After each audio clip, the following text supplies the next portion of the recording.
IPL 2026 క్లైమాక్స్కు వచ్చేసింది. ప్రస్తుతం cricket ప్రేమికులందరి మైండ్లో ఉన్న ఒకే ఒక్క ప్రశ్న, ప్లే ఆఫ్స్కు వెళ్లే ఆ 4 జట్లు ఏవి? లీగ్ స్టేజ్ చివరి దశకు చేరుకుంది. రేసు చాలా రసవత్తరంగా మారింది. ఇప్పుడు కేవలం గెలుపోటములే కాదు, లెక్కలు కూడా చాలా ఇంపార్టెంట్ అయిపోయాయి.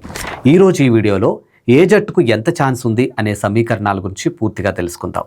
సాధారణంగా ఐపీఎల్లో ఒక టీం ప్లే ఆఫ్స్కు వెళ్లాలంటే 16 పాయింట్లు సాధించాలి. అది సేఫ్ జోన్. కానీ కొన్నిసార్లు 14 పాయింట్లు ఉన్నా కూడా నెట్ రేట్ బాగుంటే క్వాలిఫై అయ్యే అవకాశం ఉంటుంది. అఫీషియల్గా బ్రాండ్ కాస్టర్స్ లెక్కల ప్రకారం ప్రస్తుతం రేస్లో ఉన్నటువంటి జట్ల పరిస్థితి ఒక్కసారి గమనిస్తే ఆర్సీబీ, ఎస్ఆర్హెచ్ మరియు జీటీ ఈ 3 జట్లు చాలా స్ట్రాంగ్గా కనిపిస్తున్నాయి. వీరికి ప్లే ఆఫ్స్కు వెళ్లే అవకాశాలు దాదాపుగా 80% వరకు ఉన్నాయి. ముఖ్యంగా ఎస్ఆర్హెచ్ మరియు ఆర్సీబీ ఫ్యాన్స్ ఇప్పుడు ఫుల్ జోష్లోనూ ఉన్నారు. ఇక పీబీకేఎస్ టీం 62.5% ఛాన్సెస్ ఉన్నాయి. ఇక పంజాబ్కు ప్రతి మ్యాచ్ వీరికి డూ ఆర్ డై లాంటిదే. చెన్నై సూపర్ కింగ్స్కు 42.7%, రాజస్థాన్ రాయల్స్కు 41.8% మాత్రమే అవకాశాలు ఉన్నాయి. అంటే వీరి ప్రయాణం అంత ఈజీగా లేదు. ఇక మిగిలిన జట్ల గురించి మాట్లాడుకుంటే కోల్కతా నైట్ రైడర్స్ పరిస్థితి కొంచెం క్లిష్టంగానే ఉంది. వీరికి కేవలం 11.6% అవకాశాలు మాత్రమే మిగిలిన్నాయి. ఇక ఢిల్లీ క్యాపిటల్ విషయానికి వస్తే దాదాపుగా టోర్నీ నుండి నిష్క్రమించినట్టే. ఇలాంటి మోర్ అప్డేట్స్ కోసం చూస్తూనే ఉండండి ప్రగతి మీడియా.